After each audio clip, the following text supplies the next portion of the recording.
Okay, thank you, Pastor Kim. It's good to be here. Thank you also, Sister Jenny, for your prayer. Indeed, just now your prayer is really what I want to share. There is the word of God, grace. Grace. I want to emphasize on this word, grace. I want to thank Pastor Kim, for portraying this verse. It says that, but you will receive power when the Holy Spirit comes on you, and you will be my witnesses. Okay, witnesses. That means witnesses is a testimony. We will testify God. Okay, in Jerusalem and in all Judea and Samaria and to the ends of the earth.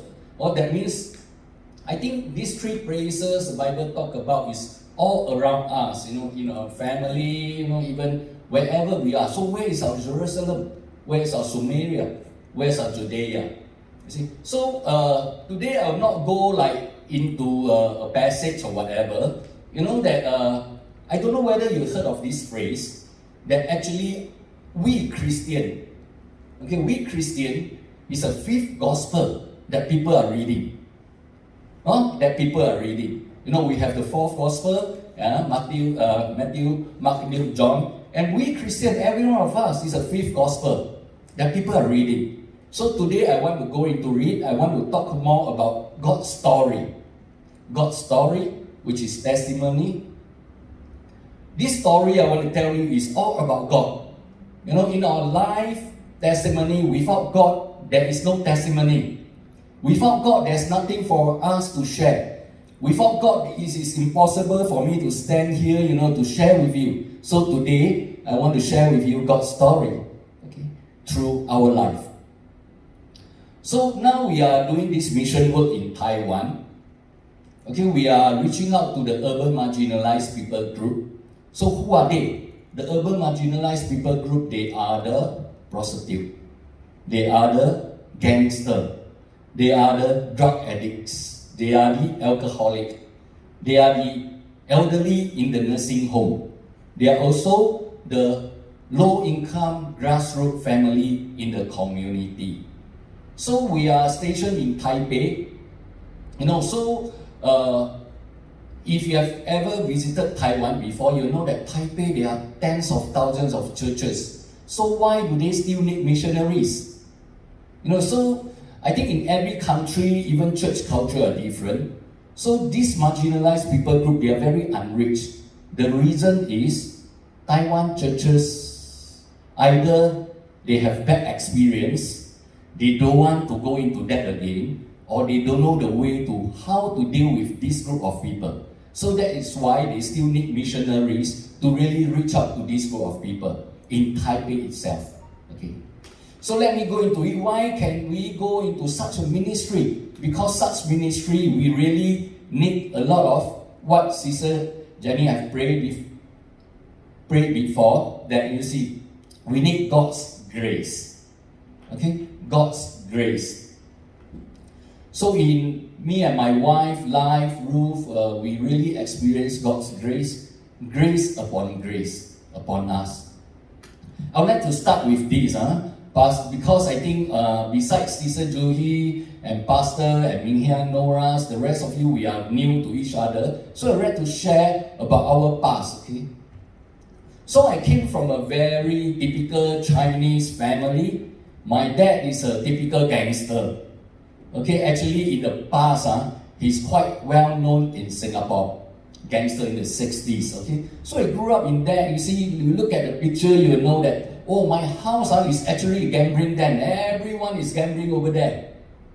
You see, because of that kind of environment, then my house are filled with gangsters of all kinds. When you wake up, when I was 9 years old, 8 years old, I wake up, every day what I saw is tattoo all over the body. All men are like that. And then all these men, why every day they bring the auntie are different? You see, so every day I'm with that kind of environment. So I look at them, I admire them. Because I look at them, they are so free. Every day don't have to work. Pray, do what they like, gamble. Every day got new girlfriend. I admire them, and then I was like, why must I go to school? Because they are so free. Times 12 o'clock, I must go to school. Then I feel so tiring. I feel that I have no freedom. I want to have freedom to be like them. What is life all about? Why must I go to school? See? So that is my question, even when I was so young, 9 years old. So this thought planted in me, so I say, no, I must look for life reason. I must look for the purpose of life. So because of that kind of environment, I embark into that kind of direction, into looking for the purpose of life.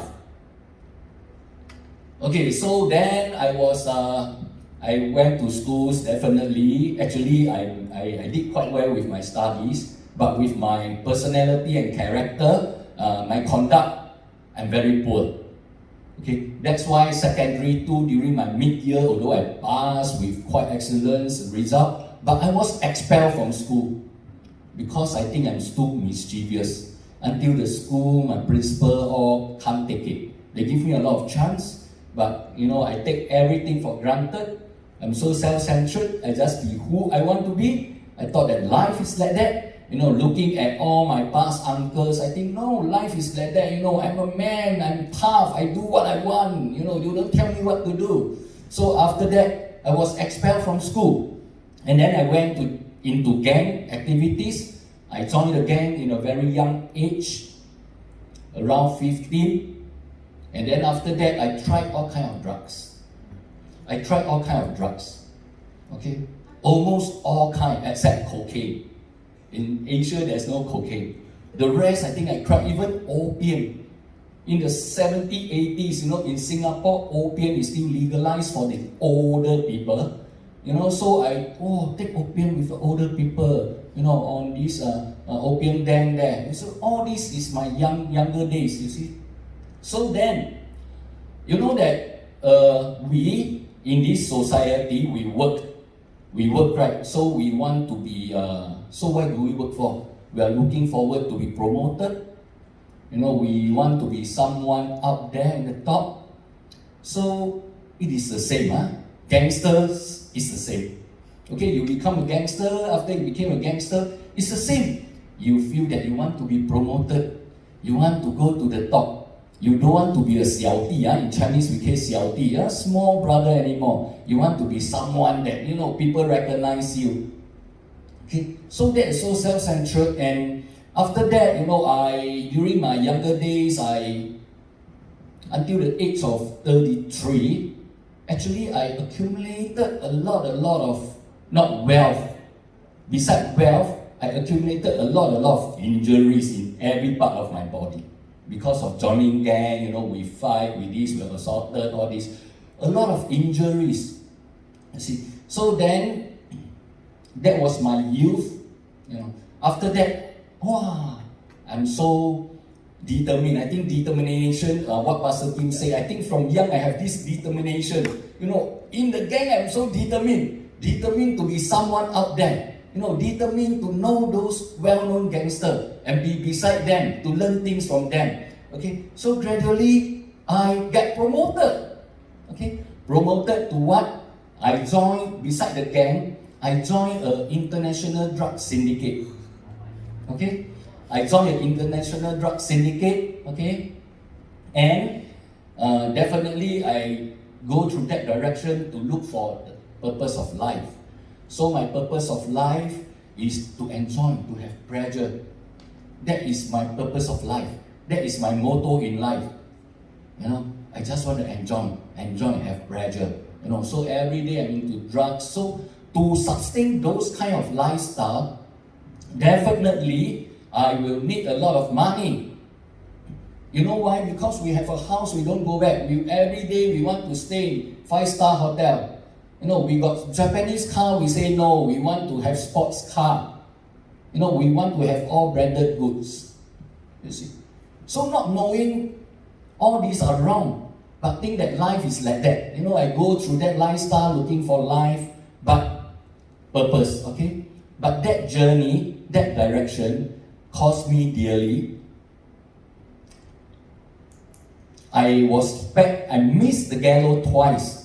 Gallows are where they hang people in Singapore, in Malaysia, in Asia. In Asia, when you're sentenced to death sentence, there's different kind of execution. But in Singapore and Malaysia, they will sentence you to hang until you die. You see? So I missed the ghetto twice, once in Singapore and once in Malaysia. Because I'm an international drug trafficker, and if you know that the law of Singapore and even Malaysia, just 15 grams of pure morphine, you will be sentenced to death. Okay? So now I heard that the law is more lenient now. Maybe they'll give you a chance to turn it into life imprisonment or 20-year sentence. In our time, no. In our time, death sentence. Even 16 grams, death sentence. 15 grams, maybe 20 years or life imprisonment. Okay? So then I was also in total, I was sentenced also for 15 strokes of the cane on my buttock. In Singapore, little thing, they cane you. I hope that no one here will go through that kind of experience. Okay, even your cow, if you didn't tie that one cane down, I think the cow will just smash away. Okay, that kind of pain is so tough. So I spent a total of 18 years behind bars. I spent 18 years. My life imprisonment was already 14 years. Okay, so actually, do I enjoy my life? Just now I said, it seems an enjoyment life. No. All the while since young, I know that my life shouldn't be like that. I knew all the while that what I'm doing, what I'm enjoying, is the cause of a lot of people's freedom, a cause of a lot of people's broken family. I know that, but although I have a lot of injury, but when I go into a fight, whenever I hit someone, I feel the pain myself.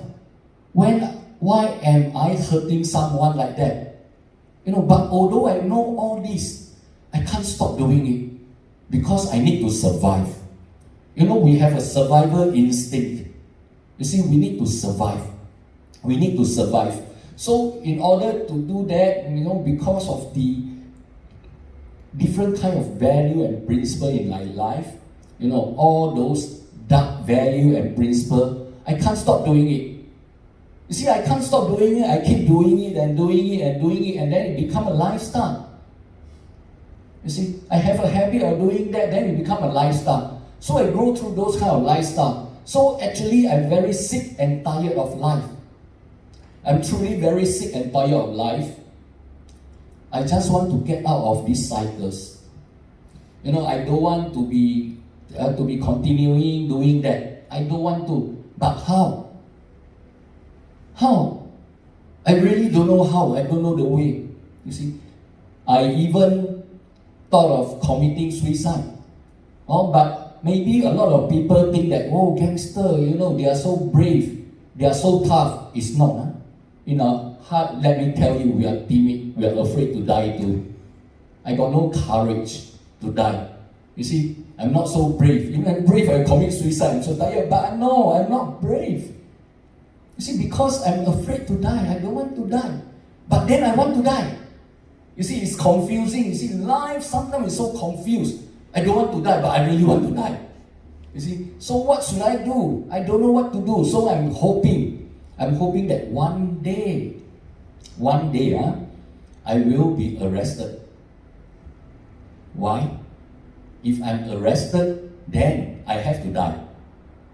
If I'm arrested, then they will sentence me to death, so that I can stop this kind of cycle.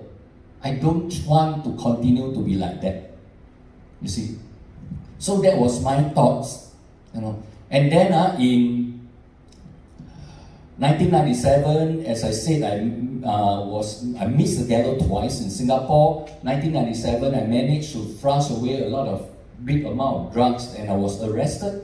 But then after 6 months of incarceration, after the purity of the drugs, I can build up. So I built up in 1997, and then I continue to do what I'm doing. And then I'm wanted.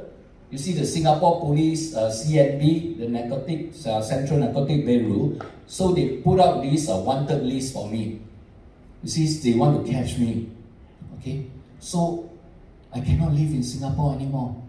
So I make a fake passport. So in the 80s, fake passport. 90s is very easy to get, you see. So I make a fake passport and then I live as a fugitive in Penang, Malaysia. Okay. So down there, I did never change my principle. My motto is still the same. Life is about pressure. Life is about, everything. Life is about branded. So then, I continue to do what I'm doing, and on the 18th of April, in the year 2000, 14th April 2000, I was arrested in Malaysia. Okay. I was arrested with a huge amount of drugs. So my wish came through. My wish really came through. This time, there is no escape. It is either miracle or finished death sentence. So initially, although I'm dead, my syndicate is still out there. So I'm well supported in prison. Okay, so don't think of Singapore prison. Malaysia prison and other parts of prison are totally different from Singapore prison. I say that I'm well supported in prison. What does that mean? Okay, that means that although I'm in prison, I have everything and anything I want, except that a lady cannot come into prison. Okay. Beside that, I have all the drugs I need. Okay. I even can control drugs in the prison. I have a TV, small TV. I can even watch CD. I have all these. I have good food because I'm well supported by my syndicate out there. So, do you think that life like that can change? I don't think I can change. You see, I didn't change. But then after 2 years, those that have supported me, so I have a lawyer also. They paid for the lawyer and they are trying to fight the case to bring me out. Okay. So then after 2 years, those that supported me is either beside me or they have run away. You know why? Because the Interpol really smashed our syndicate. Wow, so I'm left with nothing. I'm all alone inside. With no drugs anymore. don't change. You see, I don't even have a lawyer to fight for my case. But in Singapore and Malaysia, I don't know about other countries, in Singapore and Malaysia, when you will be supposed, you're on capital charge. Capital charge means that you will be sentenced to death. The government have to give you a lawyer. They will have to give you a lawyer. They want you to have a chance to fight, to prove that you are not guilty, or to prove that, then the government give me a lawyer, a free pro bono lawyer.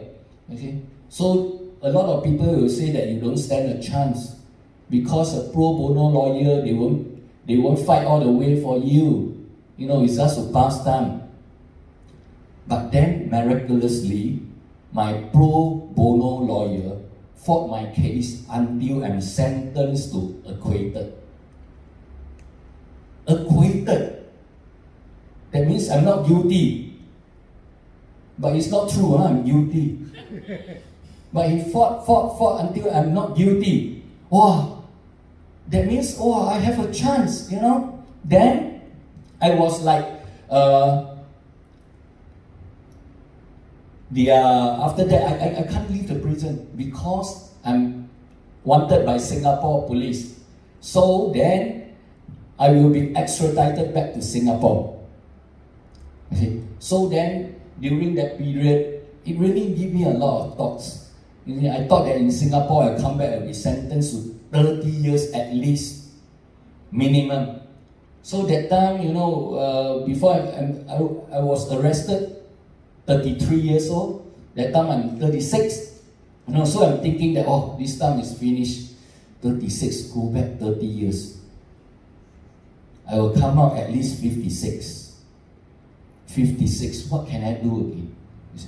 So a lot of thoughts. And then suddenly, the picture of Jesus came into my mind. Why? You remember I said that 1997 I was arrested? Okay.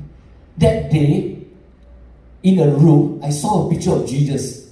I believe that in the past tenant, it must be, I rented a house, a whole house. But the house, there's a picture of Jesus. The past tenant must be a Catholic. After that, I understand. A picture of Jesus. But then after that, I really think of it. I think of that picture, And then it really drew my attention. How come the tenant left the house without bringing their God with them? This is a question that I ask myself. But it gives me a very deep impression, this picture. Okay? So then again, I'm thinking, before I actually write it back, I'm thinking a lot of my friends, a lot of my friends that are actually from, I was young until 33, I mixed with a lot of friends, okay? We are all in the same business, we are businessmen, okay, selling drugs, okay? We are businessmen, we sell drugs, okay? So then I think of them. Their face all came into my own thoughts, before I actually got it. I'm thinking, how should I do? Actually, 11 of my friends, more than half are below the age of 30 years old, has been sentenced to death. Okay? They are all been hanged to death. Okay? Because we are all into this trade, So I think of them, and my question is, why do they don't stand a chance? And why am I spared twice, not once? Even now, it's like impossible. I'm waiting to be sentenced to death, but then I'm sentenced to acquitted. See? So then, that picture of Jesus came into my mind, and another friend from childhood. That friend, his tattoo is more than me. Even the neck, even the whole leg. I'm only body and full of hair, You see, so from young, we are very good brother. And then there's a stage, 1993, I'm still in the world, that he left the prison, he came out. I want to bring him for enjoyment, give him money, all this. He did not want, he don't want even to smoke. So there's a question also, I'm thinking of this friend. Hey, how come this fella and me are the same? How come he became so different? Then I know that he stayed helping hand. Then after his release, he truly followed Jesus for many years, and his life totally changed. Wow! So I connect everything together, the picture of Jesus and my friend, so I have the answer. But how? My answer is through Jesus Christ. I believe that my life will be transformed and changed. So after that, I go into prison, I went into prison. And then 16th of August 2004, I accepted the Lord as my personal Lord and Savior. Okay, and then I start to read the Bible. I love. Okay, and through the Bible, I really understand about life. What is life all about? Through the Bible, then I really understand about freedom. What is freedom?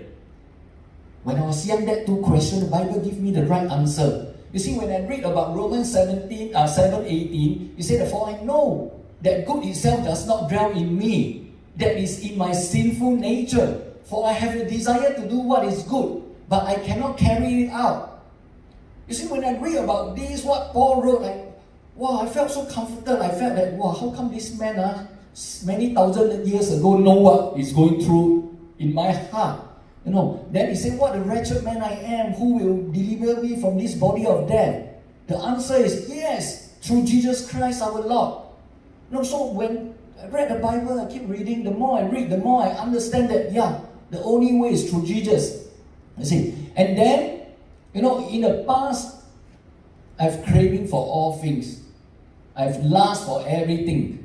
That means I want more and more for bad things. But then I thought that is freedom. I'm free to do what I want. That is freedom. You see, I'm free. Now a lot of young people, they are free, man. They are free to wear dress. You see that is freedom. I'm free to be who I am. That is not freedom. After from the Bible, then I understand that is the bondage and lies of our enemy, the devil. You see, the devil all the while want me to go through that direction. See, so I understand about freedom. Then I committed myself to the Lord, really seeking Him. For the last 7 years in my prison, I met some very good counselors. They came, they really invest into my life. They even paid for me to do my self-study self-study about what? It's not the secular self-study, to learn more about God. I did 18 topics with the International Correspondent Institute. So I did 18 topics about church, about mission, about life, about ministry, Old Testament, etc. So I spent 3 years in prison doing my self-studies. Okay. So I believe that by God's grace, God prepared me. Okay, in prison prepared me. So for my release in the year 2012. Okay, so I'm all prepared. I believe that God preserved my life to serve Him. So I made a vow before I left prison. I walked out through. I said, God, bring me back to prison. Bring me back to prison. Not as a prisoner, but as a counselor. These 7 years have experienced you. All these prisoners, they can be transformed. They don't continue to live the life that is like that. They can have a better life, better joy. So I made that. Then I also set my heart that after prison, I will want to serve you. I believe that you preserve my life. It's not for me to go out to work, to be promoted. It's to serve you, Okay. But how? Again, but how? I really don't know how. I never went to church before. You see? So through God's grace, He led me into I go to a halfway house. So I stay there for 18 months, and there I meet Ruth. You see, at the church we attend. So through this halfway house, we also do a lot of Myanmar drugs rehab ministry. We go to Myanmar for short term. We are more involved in all this drugs ministry. And I also go back to the prison as a prison counselor with Pastor Kim. I'm a staff here. Sometimes I will go to prison. By the grace of God also, although admin staff, but I can do ministry. You see. So then I met Ruth, my wife, and God brought someone that have the same vision, So the first thing, we know each other, we are not young, we talk about marriage, but I told her this, I say that you have to remember, if you are going to marriage, I can't give you a luxurious life. Because my heart is set to serve God. If you're thinking of marrying me to have a luxurious life, to be a tai-tai, I can't give you. So I want to be sure of that. But I believe that as we serve God, our needs will be provided. Not our want, we want a lot of things. Our needs will be provided. I believe in that. Are you willing? Then she also shared with me her heart for many years, for many years since she became a Christian. She wants to serve God, even in the mission fields. That's why she went to a lot of short-term mission. But she don't know how. Both of us also don't know how. You see. So then, by God's grace, we got married, okay, and we have a son by her first marriage. She has gone through a lot also, so that is the part of her testimony, maybe next time. Okay, so I'm so blessed, I have a very big extended family. Okay, and our son blessed our marriage, although the year we got married, he's already 25.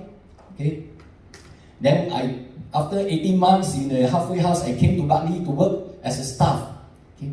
So in Bartley, I did a lot of things, I'm involved in worship, but not this main worship. A lot of other event they have. Sometimes they ask us to lead worship. We have our own BMC. Sometimes I preach. Also me and Ruth, we also lead a young adult ministry. Okay, I also went to the halfway house back to become a counselor and disciple. We also sometimes go to Indonesia for short-term ministry, and I went back to the prison. We also have a heart for all these elderly. Okay, we did this and we guide our Chinese ministry over here. So life is not that. After I believe in God, you think that everything is smooth. No. Okay, 2017, still a church staff. I need to go for cervical spine surgery, which is something I learned through that. Okay, I need to go through, and then May and June 2018, I need to do my eye and throat surgery because of last time injury. It deteriorated, So all this, again, by the grace of God, Although I went through all such major injuries, I thank God that I'm still healthy. You know, my body still operates well. Although many years of drugs, but it's still healthy. I thank God of that, you know. So on the 16th to 14th of August, we went to Taiwan for a visionary trip where I shared with Pastor Kim, you know. That time the church say, your church staff, you want to go for this? Yes, church will not support first. We don't know how. You go on your own. You have to pay on your own. So by God's grace, we went. We went for a visionary trip, and then God showed us something and promised us that, you know, through the verse on the wall, the center one, in English it says that, look, I've opened the door for you that no one can shut. Wow, God really said that. Okay. So through that verse, we believe that God's promise, and we embarked into the mission, and we came back and we shared with the church, and then it seems a mission impossible. The reason is with my criminal background, with my education level, with my theology level. I did theology self-study. I don't have a proper certificate. I don't have a bachelor, master, you know, even a diploma. Self-study. Who will recognize that? You see? So then, but God says so that He opened a door no one can shut. We believe in the Lord and we just obey and we go. You see, so that was before, you see, the Abeng. And then I can become even an interpreter in church event. You know, always, that's impossible. My education level, how to interpret, sometimes I also don't understand. But really, by the help of the Holy Spirit, I did a lot of all these things. It's by God's grace. You see, if you know me, some people will ask, hey, after you know God, you shouldn't tattoo. You agree in tattoo? No. I say I will never encourage people to go for tattoo. But then why after becoming a Christian, I have Jesus with a love and Chinese Jesus with a cross. To me, this is not tattoo. To me, it's a significant. To me, it's a reminder of myself. Every day I wake up, I look at my hand, I know that without Jesus, without Jesus' love and His death on the cross, I won't be who I am today. It is impossible by the eye of the world and the standard of the world. You see, so then God miraculously opens the door. Church say we will send you. Wow. Okay? And then OMS say we will send you. We are the first couple in OMF Singapore history sent up as a missionary with criminal background. Okay? And then we also got a visa by God's grace. Even today, a lot of Taiwanese pastors, they say that, how can you get a visa? We don't understand. It's impossible. But God says that, the door I open for you, no one can shut. Okay, so on the, I'll embark now into a ministry.